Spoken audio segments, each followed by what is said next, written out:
From this video, you will get tips to prepare for L4M4 Ethical and Responsible Sourcing Exam. CIPS Level 4 Diploma.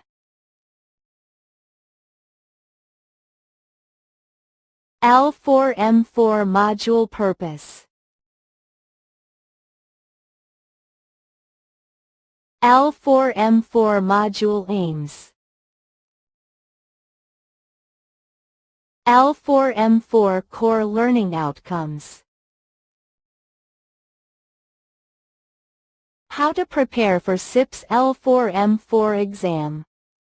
1. What is the best way to demonstrate that your organization does not tolerate bribery and corruption? A.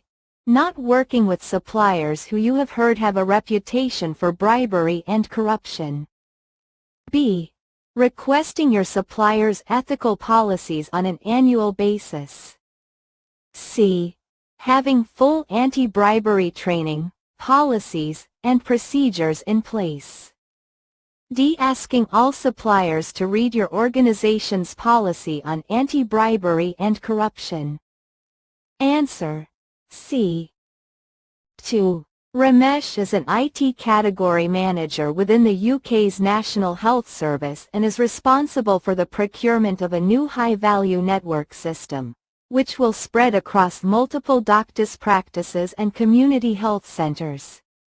Ramesh has reviewed different tender approaches and concluded that the use of a restricted tender is the most appropriate. Which of the following statements is true for a restricted tender process? A. Direct negotiations occur prior to suppliers submitting their offer. B. The contract will be awarded strictly on pricing criteria. C. Suppliers responding to the tender are pre-qualified. D. It is only relevant when there are few suppliers in the market. Answer: C. 3. Many organizations prefer a multi-sourcing approach because of the advantages it provides. Which of the following might be an advantage of multi-sourcing? A. It is the only approach that supports the open tendering process. B. It is the only approach that enables the buyer to isolate the best supplier from among many. C.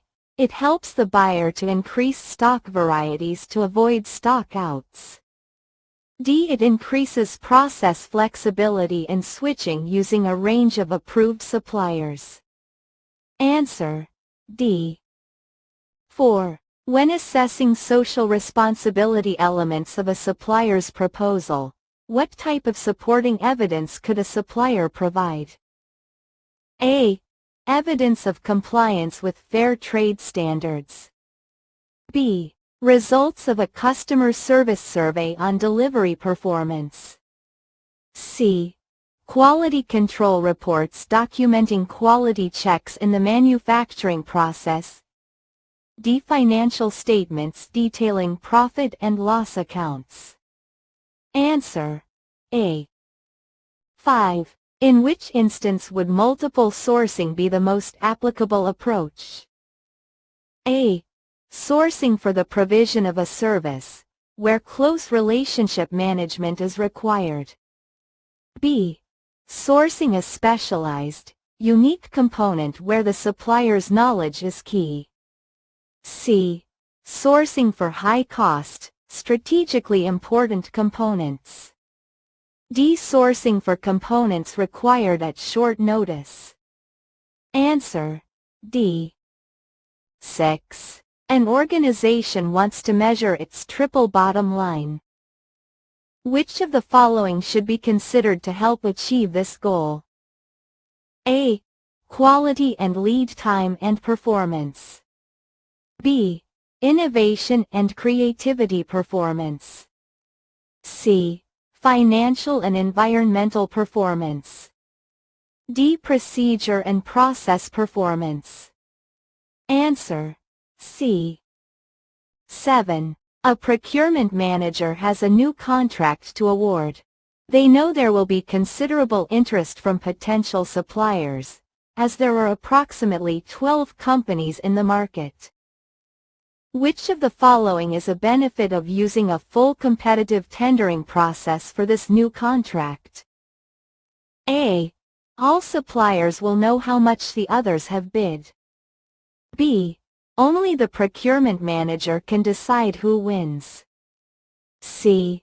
All bidders will be treated equally. D. It is a quick and informal process. Answer: C. 8. A business may be faced with the challenge of deciding whether to source some of its requirements from external suppliers or whether to make them internally.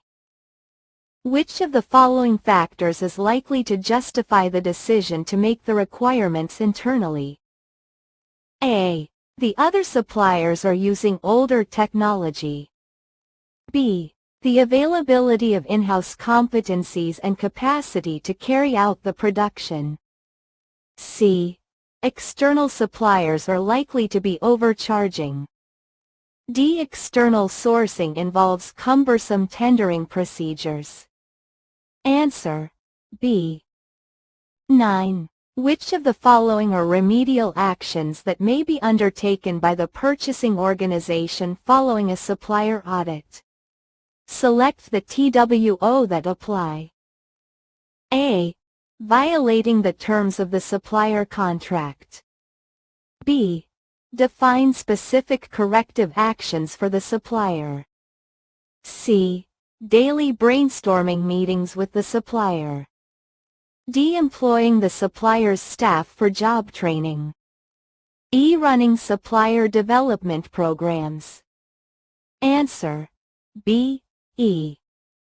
10. How can a buyer monitor a supplier's ethical workforce standards throughout a long-term contract? A. Check the International Labor Organization's database regularly for information specifically about that supplier. B. Request a completed self-assessment by the supplier on a monthly basis. C. Commission periodic audits by specialist third parties to highlight any malpractice. D. Contact management directly on a periodic basis, as stipulated in contract terms. Answer: C.